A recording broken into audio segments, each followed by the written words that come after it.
Hello guys, in last video we have seen some part of this chapter Toilet and Medicinal Preparations Act 1955. So the remaining part we will cover in this video. So manufacture in bond. So in manufacturing in bond, without payment of duty, rectified spirit is issued with sufficient security and bond.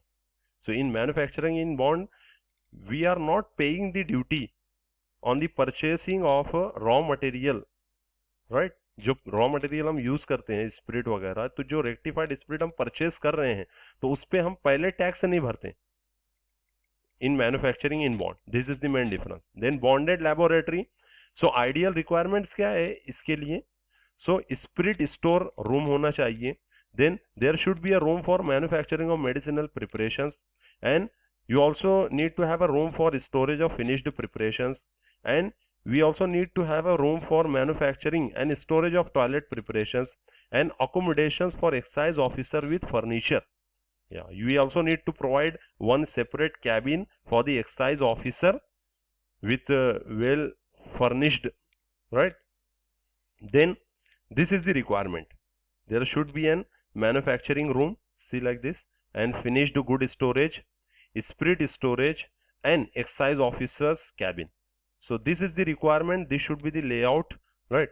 So obtaining the spirit, then verification, the steps which takes place inside this laboratory is the obtaining the spirit, then verification and storage of received spirit, then issue of spirit from spirit store to manufacturing, then wastage of spirit in manufacture, storage of finished product, issue of alcoholic preparations from bonded laboratory, and some exemptions. So these are the activities that generally takes place inside the bonded manufacturing.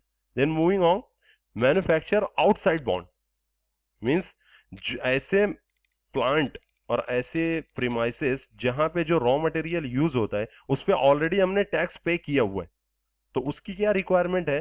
C here, with payment of duty we are purchasing the raw material with payment of duty, we are already paying the duty. Then non bounded laboratory में जो requirement है वो क्या क्या है कि एक room होना चाहिए स्पिरिट स्टोरेज का, देन दूसरा फिनिश्ड गुड स्टोरेज का एक रूम होना चाहिए, और एक लेबोरेटरी. मतलब ये तीन ही रिक्वायरमेंट है. अनलाइक दी मैन्युफैक्चर आउटसाइड बॉन्ड, जो बॉन्डेड लेबोरेटरी है उसमें एक चौथा रूम था एक्साइज ऑफिसर के लिए, लेकिन यहाँ पे वो चीज रिक्वायर्ड नहीं है. देन मैन्युफैक्चरिंग एरिया में ये कैसे होता है, प्रोसेसिंग और एक्टिविटीज क्या क्या होती है? Then obtaining the spirit, then manufacture and storage and sale of that spirit, then sampling, returns, employees, right, and then inspection at regular interval in non-bonded laboratory also. So this is the main difference between bonded laboratory and non-bonded laboratory. Then next one is manufacture of Ayurvedic, homeopathic and patent and proprietary preparations. Ayurvedic preparations containing alcohol.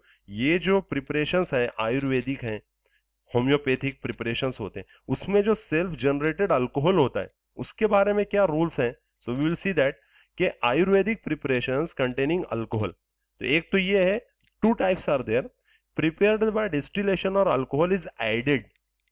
अगर अलग से add कर रहे हो आप alcohol externally, उसमें preparation में आप ऐड कर रहे हो, तो उस पर ड्यूटी कितनी लगेगी? ड्यूटी ऑफ ₹52.8 पर litre of pure alcohol content. जितना अल्कोहल लग रहा है तो पर लीटर 52.8 रुपीज के हिसाब से आपको ड्यूटी पे करनी है जो अल्कोहल आप यूज करोगे. लेकिन दूसरी कंडीशन क्या है आयुर्वेदिक प्रिपरेशन में कि कंटेनिंग सेल्फ जनरेटेड अल्कोहल, कि वो उस प्रिपरेशन में खुद अल्कोहल जनरेट हो रहा है, तो उसमें भी दो कंडीशंस हैं कि अल्कोहल का अमाउंट कितना है, right. If the alcohol content is less than 2%, then no duty will be applied to that preparation. अगर लेस देन 2% अल्कोहल जनरेट हो रहा है, सेल्फ जनरेटिंग अल्कोहल है, तो उस पर कोई ड्यूटी नहीं लगेगा.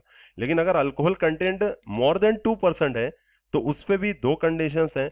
Not capable of consuming as ordinary alcoholic beverages, अगर ऑर्डिनरी ब्यूरेजेस के जैसा वो कंज्यूम नहीं होने वाला है तो उस पर भी ड्यूटी नहीं लगेगा. लेकिन if capable of consuming as alcohol beverages, तो उस पर ड्यूटी लगेगा ₹1 पर लीटर, ₹1 पर लीटर उस पर ड्यूटी लगेगा, right? So this is the condition for manufacture of Ayurvedic, homeopathic and patent proprietary preparations. Now warehousing of the alcoholic preparations, मतलब अल्कोहलिक प्रिपरेशंस किस तरह से और कहां पे और कैसे जो तो स्टोर किया जाता है, उसको हैंडल कैसे किया जाता है, क्या कंडीशंस है उसके लिए, that we will see. So to store the alcoholic preparation on which duty has not been paid, उस पर ड्यूटी अभी पे नहीं की हुई है, ऐसे अल्कोहलिक प्रिपरेशन स्टोर करने के लिए licence can be issued by payment of fee ₹25 with bond and security. Right. तो अगर आपको अल्कोहल स्टोर करना हो जिसपे ड्यूटी पे नहीं की हुई है, तो उसके लिए आपको लाइसेंस इशू करने पड़ेंगे इतना पेमेंट करके. कितना? ₹25. राइट. और बॉन्ड भी देना होगा, बॉन्ड बना करके, और सिक्योरिटी भी देनी होगी. Then duty will be paid at the time of removal of goods from the warehouse. जहां पे आपका ये वेयर हाउसिंग है, जहां पे ये स्टोर करके रखते हो आप, वो ड्यूटी कब देना होगा? जब वहां से अल्कोहल मूव होगा, बाहर निकलेगा उस एरिया से, उस वक्त आपको ड्यूटी पे करके ही ले जाना होगा उसे. Then all goods should be weighed, gauged and assessed the duty and recorded. जितने भी मटेरियल्स हैं सबका जो है तो वेट भी होगा, उसको ठीक से चेक भी किया जाएगा और उसको रिकॉर्ड भी किया जाएगा, ड्यूटी वगैरह भी. Then no goods can be issued without payment of duty except export from India और transfer to another bonded warehouse. अगर दूसरी बॉन्डेड वेयर हाउस में अगर ट्रांसफर हो रहा है तो ठीक है, या अगर एक्सपोर्ट हो रहा है तो ठीक है, वरना कोई भी गुड, कोई भी मटेरियल, कोई भी अल्कोहलिक प्रिपरेशन बगैर ड्यूटी का पेमेंट किए हुए वो बाहर नहीं जा सकता है. सिर्फ दो कंडीशन में बगैर पेमेंट के जाएगा वो, एक तो एक्सपोर्ट हो रहा होगा इंडिया से बाहर, या कोई दूसरे बॉन्डेड ही लेबोरेटरी में ट्रांसफर हो रहा होगा वो. Then next one is movement of goods between two warehouse should be done by bond and security of twice amount of the duty. अगर दो वेयर हाउस में ही आपस में अगर वो ट्रांसफर हो रहा है उसका, तो उसके लिए भी क्या है कि बॉन्ड होना चाहिए, लिखा पड़ी पूरी, and security of twice amount of the duty should be paid. Then goods can be stored for maximum period of 3 years. ये कंडीशन एकदम ध्यान में रखना कि कोई भी गुड्स है वो मैक्सिमम 3 इयर्स तक ही स्टोर करके, मैक्सिमम पीरियड स्टोर करके रखा जा सकता है, उससे ज्यादा नहीं रख सकते आप उसको. देन इंटर स्टेट ट्रांसपोर्ट, एक स्टेट से दूसरे स्टेट में, जैसे महाराष्ट्र से गुजरात में, महाराष्ट्र कर्नाटक में अगर ट्रांसपोर्ट करना हो तो उसके लिए क्या कंडीशंस है? Transport only after payment of duty. Transport होगा लेकिन ड्यूटी पे करनी ही पड़ेगी, इसमें टैक्स पे करना ही होगा. Then if transport in bonded laboratory then exempted from the duty. अगर बॉन्डेड लेबोरेटरी में ही ट्रांसफर हो रहा है एक स्टेट से दूसरे स्टेट में, तो उस पर फिर ड्यूटी नहीं लगेगा. Then here export of alcoholic preparations. तो अल्कोहलिक प्रिपरेशन जब एक्सपोर्ट होगा तो उसकी क्या कंडीशंस है? सो अगर एक्सपोर्ट अंडर बॉन्ड है या एक्सपोर्ट आउटसाइड बॉन्ड है तो दोनों की अलग अलग कंडीशंस है. राइट. एक्सपोर्ट अंडर बॉन्ड है तो विदाउट पेमेंट ऑफ ड्यूटी होगा, एक्सपोर्ट आउटसाइड बॉन्ड है तो पेमेंट करना होगा ड्यूटी को. Next, export apply and triplicate to excise officer. यहां पे exporter apply in duplicate to excise officer. Right. Then exporter should mention the means export either by land, sea, air or post. Export should give 48-hour notice before exporting the date. Export under bond में आपको किस वे से आप उसको export कर रहे हो वो भी मेंशन करना होगा, और यहाँ पे सिर्फ 48 आवर्स नोटिस देना होगा before exporting. Then export under bond में क्या है कि exporter should give separate application for different means of export. और यहाँ पे क्या है आउटसाइड बॉन्ड में कि exporter should present entire consignment to the excise officer. और एक्सपोर्ट आउटसाइड बॉन्ड में एक और चीज है कि export excise officer take samples and send for analysis on the basis of it permit for export. ये सैंपल लेके चेकिंग भी हो सकते हैं इसका. Next condition is almost same, that all goods should contain serial number, owner's name, mark, total quantity of dutiable goods, alcoholic strength, name, address of consignee, gross weight of each package. Right. Here also same things you have to mention. Right. इसीलिए कोई भी आप consignment देखोगे, cartoon वगैरह देखोगे तो उसमें सारी चीजें मेंशन की हुई होती है, कभी गौर करना. देन अंडर बॉन्ड में excise officer puts his official seal on each package. हर एक पैकेज पे ऑफिशियल सील लगाएगा एक्साइज ऑफिसर. और इधर आउटसाइड बॉन्ड में excise officer puts his official seal on each package. Here also he will put this seal. Then excise officer return the duplicate copy of application to exporter.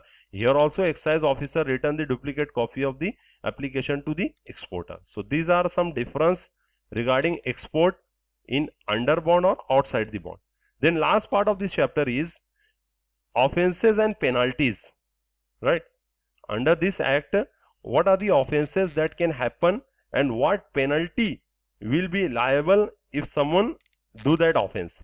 So by licensee, जो licensee है उससे क्या क्या गुना हो सकते हैं, right, और उसकी क्या सजा हो सकती है. So we will see one by one. Failure to follow license condition, अगर लाइसेंस कंडीशन को फॉलो नहीं कर रहा है तो इम्प्रिजनमेंट अप टू 6 मंथ और फाइन अप टू 2000, कैद बा मुशक्कत 6 महीने की और फाइन 2000 रुपए का दोनों भी हो सकता है. Then disorderly keeping of stocks और अकाउंट्स, तो उसके लिए फाइन अप टू 20,000 हो सकता है. Illegal sale of dutiable goods, उसका फाइन है 1000 rupees. Failure to furnish export proof, उसके लिए 20,000 रुपीज फाइन हो सकता है. Then obstruction to officer false information, उसके लिए अप टू 5000 फाइन हो सकता है. Failure to provide maintain weighing और measuring devices, up to 1000 rupees fine. Then failure to provide और मेंटेन फैसिलिटीज फॉर लॉकिंग, उसके लिए फाइन हो सकता है अप टू 200 रुपीज. देन और कौन से गुना है जो एक्साइज ऑफिसर से मिस्टेक क्या हो सकती है कि failure to do the duty, अगर एक्साइज ऑफिसर ड्यूटी नहीं कर रहा है तो उसके क्या पनिशमेंट है, इम्प्रिजनमेंट अप टू 3 मंथ और फाइन और both.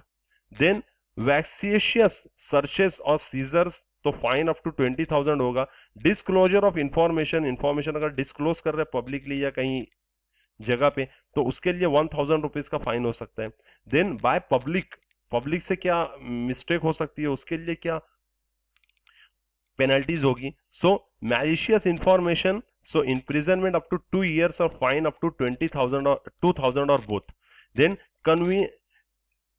connivance by owners or occupiers of land, so imprisonment up to 6 months or fine up to 500 or both. So these are some offenses that can happen regarding this act and these are the penalties, right, as per that offense. So this is all about this is all about Toilet and Medicinal and Toilet Preparations Act 1955. I hope you must have understood all the concept. So best of luck. For more videos regarding the pharmaceutical jurisprudence chapters, you can visit my channel. Thank you.